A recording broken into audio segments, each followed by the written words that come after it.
Welcome to No Broken Legs. It is a Victory Monday, and I am Evan Belfiore. Joining me on the phone to wrap up a nice way for the Browns to end the season is Jimmy Champ. Jimmy, how are you? Man, I'm feeling good. I always feel good after a Browns win. It doesn't matter for everybody saying we were playing the second-string Bengals. Well, the Bengals beat up on the third-string Ravens. So I don't want to hear that. I'm just glad they ended the season on a win, man. Well, I will just say that for most of the last 15 years, they couldn't beat other teams' backups. So the fact that they were able to win the game makes me much happier than the alternative. And where I want to start with this game, Jimmy, is every week I've asked you the same question. Why doesn't this team run the ball more? And for some reason, when Case Keenum's in the lineup, they actually run the offense that we thought we were going to see all year. What do we make of this with Stefanski and the play calling? I don't get it. I don't know. I don't know. I did not look. Do you know who the 5 offensive linemen were this week by chance? I truthfully didn't see who all started, but it looked like everybody was in there.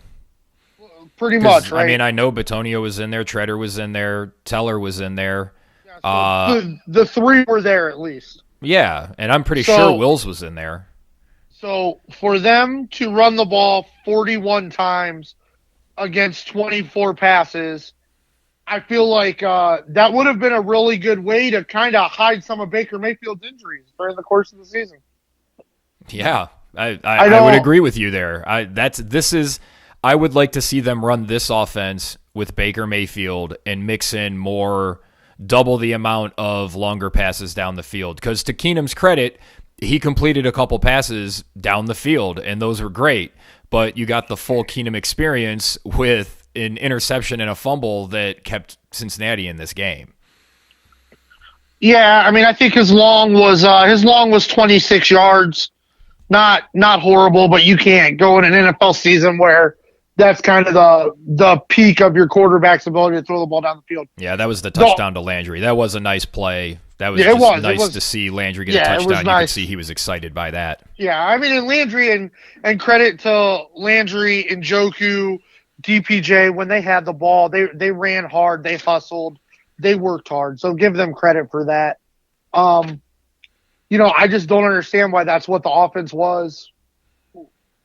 I don't get it. I don't understand unless Stefanski saw the same things we saw with Baker at the end of last year and the start of this year and really thought healthy Baker could take another step closer towards top 5 quarterback in the NFL as opposed to 10 to 15 with more passing opportunities.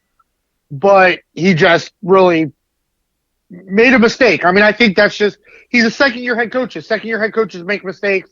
I think we've just got to chalk it up to he made a mistake in play calling as soon as Baker got hurt. You know what it reminded me of? It reminded me of ourselves when we were really young bowling and how many young bowlers are when they're still learning how to adjust on the lanes. And for some reason, they just can't. Yeah. And they just won't. Or they can't, or fill in whatever thing here. But it just looked like he couldn't get out of the trees to look at the whole forest in terms of play calling when Baker was in there. So, but these are things we've said. We've brought this up all season. These are all things that are correctable. You can correct this in the off season. Now it's up to Stefanski and those guys to correct it. Yeah, I mean Nick Chubb goes for 9 for 58, averaging 6.4. Dearness Johnson goes 25 for 123, averaging 4.9. Even Felton, they used him a little bit like I would like to see him used. Caught the touchdown. It was kind of painful because like you said, why the hell doesn't Baker get to have these snaps under center unless it was legitimately the injured bottom of his body that made it hard for him to be under center, which then begs the question, was he 80% or was he closer to 50%, in which case he should have been sitting anyway. So It's like I said, Kevin Stefanski, he's got work to do. He's got work to do in the offseason. I don't know exactly what the relationship is with Barry, to where how involved he will be in personnel decisions. I kind of hope it's not very much, and he can just worry about getting the offense right with the pieces he has. Yeah, because things look really good on the defensive side of the ball. I know those are backups out there for Cincy, but they pretty much shut him down. And you could really see why the question of bringing back Jadeveon Clowney is so important, because they doubled Miles all day, and Jadeveon Clowney made him pay. And if they have a guy on the line that can make him pay when they double Myles Garrett, that's just exactly what you need. Yeah, absolutely. And then kudos to guys like MJ Stewart, AJ Green on the back end who have stepped up and played well. Personally, I don't think I would mind seeing Stewart just take Harrison's job personally. Well, he won't get 3 or 4 dumb fucking penalties this season. So, but I agree with you. I think it's rough because I think that game probably upped Clowney's asking price for every team in the league, but I hope the Browns are the one that pay it, because I agree with you. This healthy version of Clowney is what the type of player you have to have opposite Myles Garrett, because we know Myles does not always get through the double teams. Got to make somebody there to pay on the other side. Yeah, and it also gives them, I've said last week I'd like to see them look to add another pass rusher so that they can, get Myles moved around on the line a little bit so that it makes it more difficult. Okay, you can double team him in the middle, but you can't chip him in the middle. So that gives him a little bit more range of what he might be able to do. Yeah, I mean, while it ended up not panning out because Matt Stafford wasn't able to get a first down on the other side, the biggest defensive play of the day in the Rams game at the end of the day, they lined up Von Miller directly behind Aaron Donald. Oh, look at that. You put your best players next to each other and tell the other side, all right, here they come, figure it out. And Von Miller got an unblocked sack. You know what I mean? Like, that's got to be the next evolution for Joe Woods' defense, but he's got to have the personnel to do it. All right, well, let's get to the report that Ian Rappaport came out with yesterday morning before the game that, contrary to all the bluster and all the bullshit that everybody's talking about, that the Browns and Baker Mayfield are going to go into next season, just let it play out. We gave you this 3 months ago. The people, Jimmy, we gave it to the people. That was a horrible Dusty Rhodes impersonation. That was just awful. It was, but I appreciate the effort, though, bro. But nobody wanted to hear it. People still don't want to hear it. There are plenty of Cleveland fans and other Cleveland sports media members who have said Ian Rappaport is wrong, Mary Kay Cabot is right. Yeah, but all those people tell me that Mary Kay Cabot's a shitty reporter all the other times.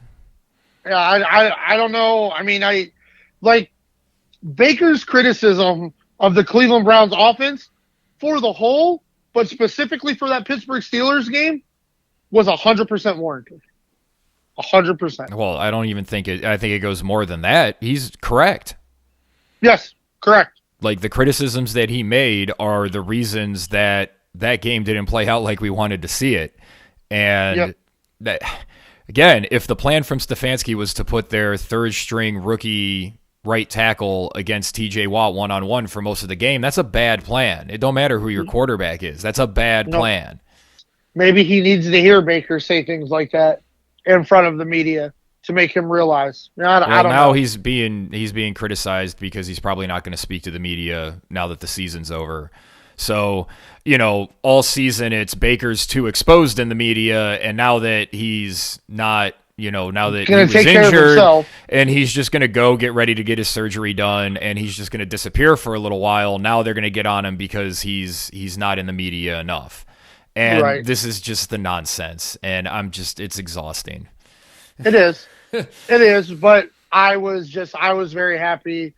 I was very happy to see the Ian Rappaport report, because now we don't have to worry about $18 million for Baker and a bunch of money for somebody else as well. So, yeah, and it's not like we talked about the options that were out there, and I don't think a lot of these guys are going to end up going anywhere, but there was a lot of really bad quarterback play yesterday. Derek Carr, I know Vegas gets the win. They get into the playoffs. That was just such a bizarre game. So let's start there. Derek Carr looked really good at times, but he also looked, pretty not good at times. I feel like he's basically healthy Baker Mayfield. Like if you're making a deal for somebody like him, you're basically just putting, you're just doing the same thing, but you're giving up assets to do it.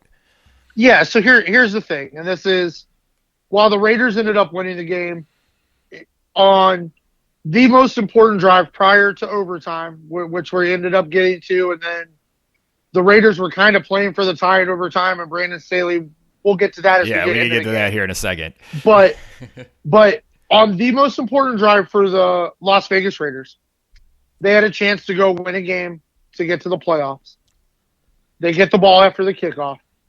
On first and second down, they went read option with Marcus Mariota at quarterback. If that doesn't tell you all you need to know about Derek Carr, I don't know what else there is to know about Derek Carr.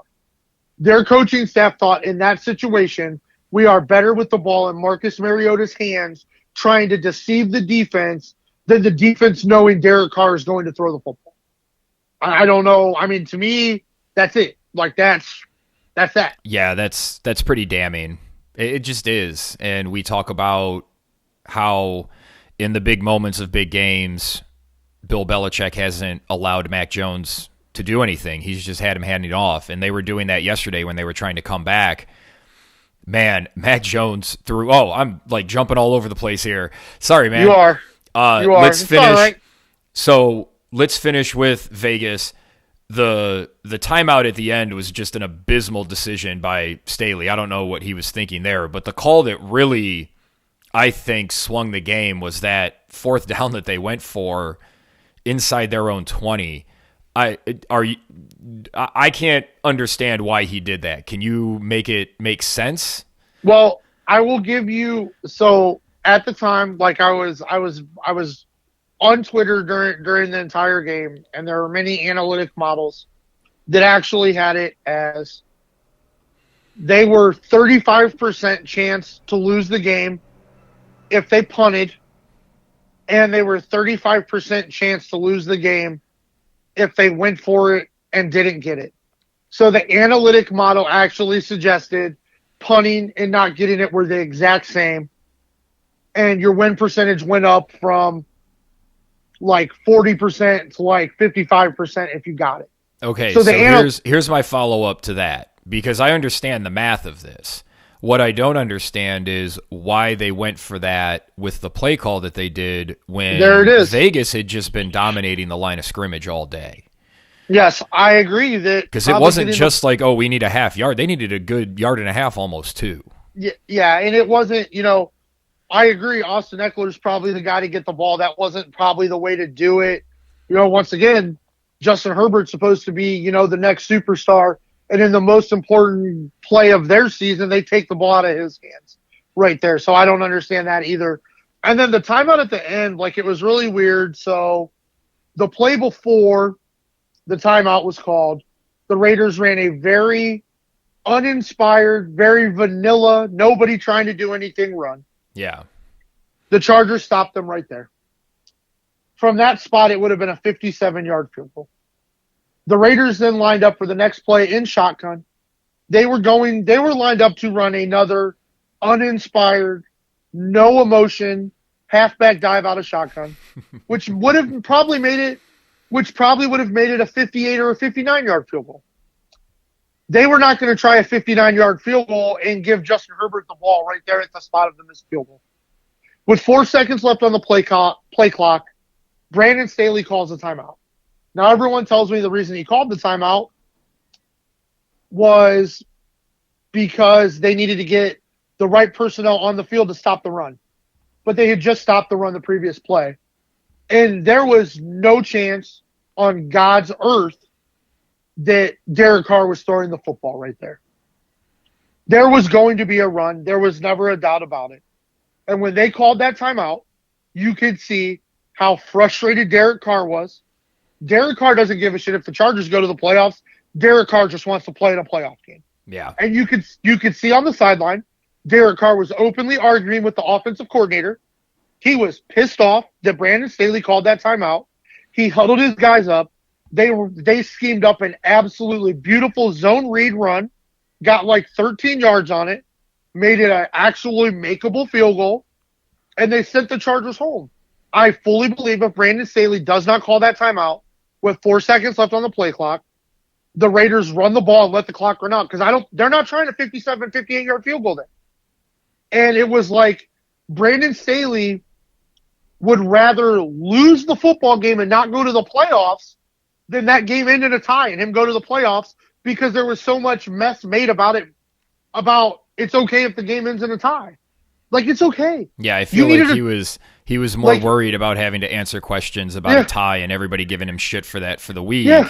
Except instead of just, all right, we're on to the next week, man. Like, we're into the playoffs, on to Cincinnati or whoever they would have wound up playing. I mean, those awesome parabolic mics that the NFL has all over the field picked up Justin Herbert saying, I've never wanted a tie so bad in my life. That was hilarious.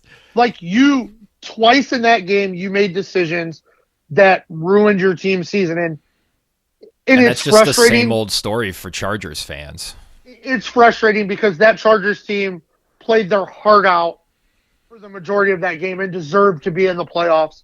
And you weren't because there's just this thing inside even an analytical guy like Brandon Staley that says a loss is better than a tie. Like there was like bravado with it. I don't think what we're seeing is I don't understand, dude. Like I think what we're seeing is that some of the teams to go to the playoffs. The head coaches that figure out when to use analytics and when not to use analytics are the ones that seem to be the most successful. And it seems like Staley may be too far to the analytics side of things and not having I think even we would call, not just old school guys, but we would call a feel for the game. And that's that fourth down play call lacked feel for the game because as soon as they dropped back to hand that off, I was like, oh, this play's going nowhere. Yeah. But I don't want to let's not spend all day talking about the Chargers because we also have to talk about the Indianapolis Colts revealing themselves as the frauds we've said they were all year. You were all over this, Jimmy. Take your victory lap. Yeah, I mean, it's only revealing themselves to be frauds to a lot of other people, not to the No Broken Legs podcast hosts or listeners. Carson Wentz sucks. Frank Reich has proven he's not a good head coach. The Jacksonville Jaguars are 2-34 against the rest of the NFL and 2-2 against the Indianapolis Colts over the last handful of years. It's disgusting. Everybody from the GM down to Carson Wentz should be fired for the Indianapolis Colts. You lost a play-in game to the playoffs, and you have to give the Eagles your first and third round pick for the quarterback that lost you the game. We talked about it. I didn't know if the Jaguars could do it, but it was very simple. You put 10 guys in the box, you fill every running gap that Jonathan Taylor likes to go to, and you say, we lose the game to Carson Wentz. Jonathan Taylor is not going to beat us.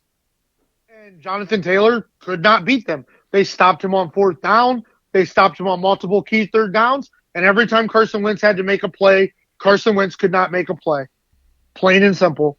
Like, Carson Wentz is broken. He cannot be the leader of an NFL franchise that's trying to go to a Super Bowl, which people want to tell me every year this Colts team with Frank Reich can do, which they can't.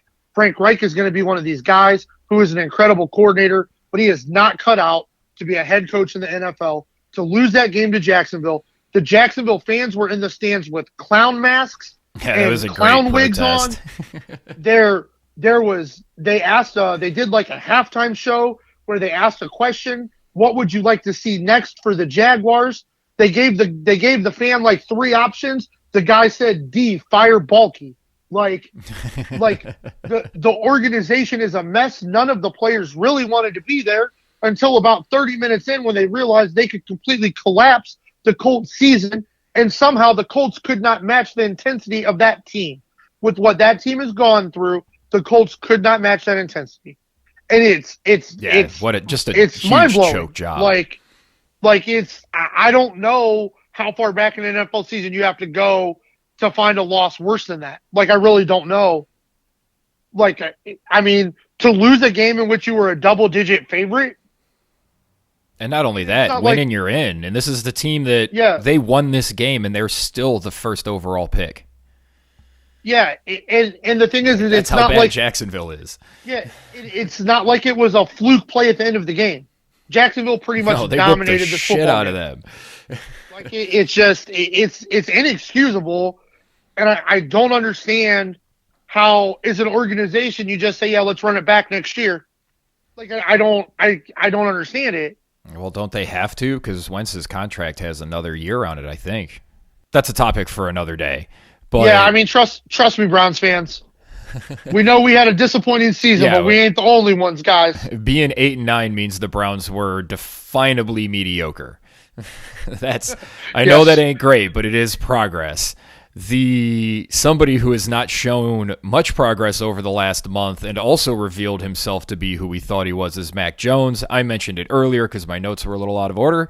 He threw one of the worst interceptions I've seen all season, which is saying something because Matt Stafford's thrown some pretty bad interceptions this season too.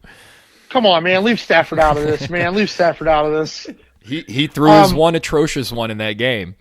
Yeah, he did. Thanks, Matt. Way to go. No, I mean you've been on it more than most people. I've defended him at times because I think he's kind of doing the exact same thing a young Tom Brady did in the offense before he came into his own. But Mac Jones looked like he was not ready for that moment. It just comes down to that. Like, there were receivers open. There were guys open all over the field the whole game. And Mac Jones just could not get it done.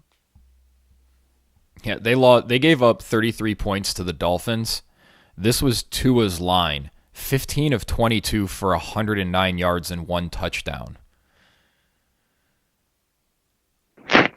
Like, oh, Lord. The Patriots lost to a quarterback with that line. Yeah, I mean, it's like I said, I don't know. I mean, I'm not going to say that Mac Jones won't be able to get better, but he is not there now. That team is a quarterback away and probably still some skill position players away from being back. But I just can't believe. Watch, there'll be a huge snowstorm and they'll beat Buffalo like 9-6. Like I just can't believe the Dolphins made Mac Jones look that bad and then fired Brian Flores. I just can't believe it. All right, I alluded to Matt Stafford. Jimmy, the floor is yours. Give Matt Stafford your promo. Mr. Stafford, all over this country for years and years, there have been people like myself who have said, we defended you when you had Calvin Johnson. We said one wide receiver a great team does not make. Jerry Rice needed John Taylor for the offense to open up. We saw what you could do with Chris Carter and Randy Moss. We for years, Matt, we defended you. We said your offensive line stinks, your running game stinks. Only having Calvin Johnson isn't good enough. Your coaches stink. If you could get in a situation where you had an innovative offensive head coach with skill position players all over the field, you could possibly be MVP of the NFL, maybe even resurrect a Hall of Fame career. And in national television with everyone watching, you chose to take a big old number 2 doo-doo right in the middle of the field and let the San Francisco defense bully you all day. You refused to throw balls to open wide receivers. You refused to watch any game tape of Odell Beckham with the Cleveland Browns because you thought throwing a bomb to Odell Beckham in a key situation in the year 2022 was going to be successful. Wrong. Throw the ball to Cooper Kupp, dude. Like, I cannot fathom how the Rams feel going into this game in the playoffs next week with the meltdown they just had. I don't know how I would feel as a defensive player on that team going into the game. Like, I'm sure they're frothing at the mouth because they know that Arizona's a little beat up, although they are getting J.J. Watt back. That is not something you want to hear if you're an LA Rams fan, that J.J. Watt's coming back, because it looks like Stafford's trying to derail their season single-handedly. Like, I don't know what else to say. And OBJ is usually their third, sometimes fourth option in that offense. That's just where he is right now. I just can't believe that was the play they designed and the play they decided to run in that spot, man. Yeah, and he really underthrew that ball too. was horrible pass. Well, let's go ahead and wrap up with some of the coaches and GMs that have been fired. Previously, John Gruden, who nobody wanted to mention last night on the telecast, and Urban Meyer, who everybody is glad is gone. We have 4 more coaches that have joined the ranks. Brian Flores of the Dolphins was the one that surprised me most, Jimmy. What do you think the Dolphins are thinking there? Well, we talked about this off air. The owner of the Miami Dolphins, he's got a lot of ties to the University of Michigan. Before he hired Flores, he pretty much said he had Harbaugh hired, and then Harbaugh was like, "No, you don't." So then he hired Flores. With the rumors of Harbaugh's looking back at the NFL, I believe that Stephen Ross wants to go after Harbaugh, and I also believe Brian Flores was the actual grown-up in the room for the Miami Dolphins who said, "Do you look out in that stadium? Do you see all those pretty girls wearing Miami Dolphins jerseys? You know what they're not going to do? Buy Deshaun Watson jerseys." I fully believe, like Brian Flores made it perfectly clear, good, bad, or indifferent, Tua was his quarterback. I can't even say he got him fired. They had a good year. I'm going to ask a question that you just alluded to, which is this confirmation that the Miami Dolphins are trading for Deshaun Watson? I think it's confirmation they're trading for Deshaun Watson. I think they will try to trade for Deshaun Watson because I still think the NFL is going to, when it comes down to it, the NFL is going to have to put their big boy pants on and figure out what to do with the situation. But I do think I don't think Brian Flores wanted the Deshaun Watson circus in his locker room. He's a Belichick guy. You know, he's one of the 2 successful Belichick guys. And I don't think he wanted the circus that surrounded Deshaun Watson. And yeah, I think he got fired for it. We said before when we were texting, he's going to get looks from other teams. Oh, yeah, absolutely. Or some contending team is going to get a really good coordinator to add to their staff, and you know, maybe they make a run, and then he gets a head coaching job the next year. Because I don't think either one of us feel like Chicago or Minnesota's rosters are that far away. No, and those were 2 openings we expected. Matt Nagy and Mike Zimmer being let go. Both of their GMs fired as well.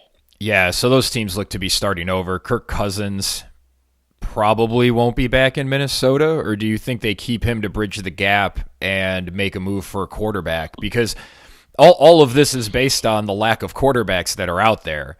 It actually, statistically, Cousins was actually really good this year.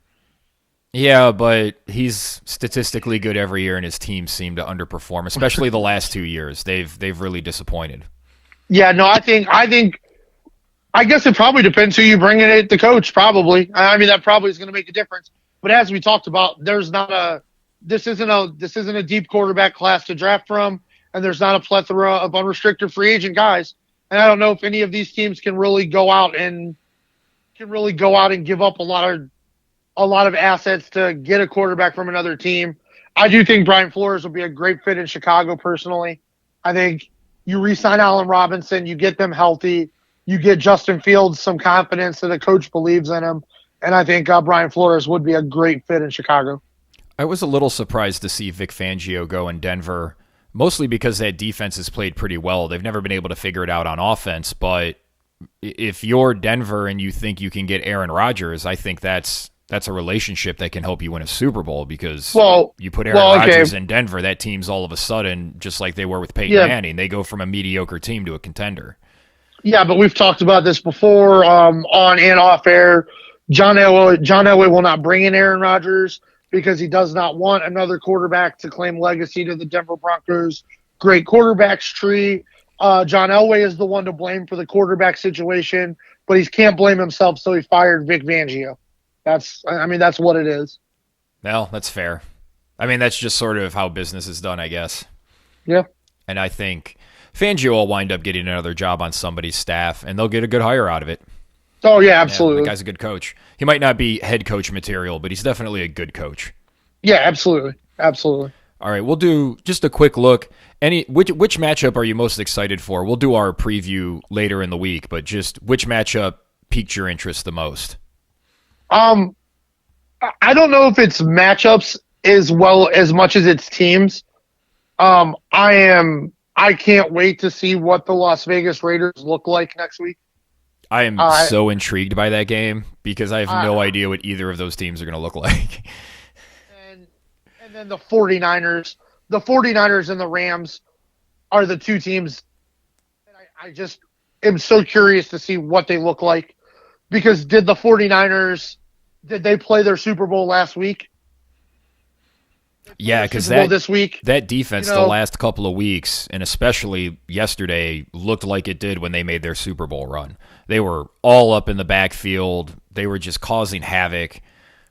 That's what they need to do to be able to compete because for all everybody patting Jimmy G on the back, and they got to a Super Bowl, and the reason they lost that Super Bowl was because he had needed to make one pass and he couldn't do it.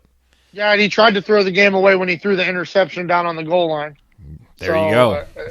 I mean, but those are probably the two teams for Super Wild Card weekend that I'm most excited to watch. But I'm just glad for a full weekend of football. Like, there's a lot of really good Saturday, matchups. Sunday, and Monday night.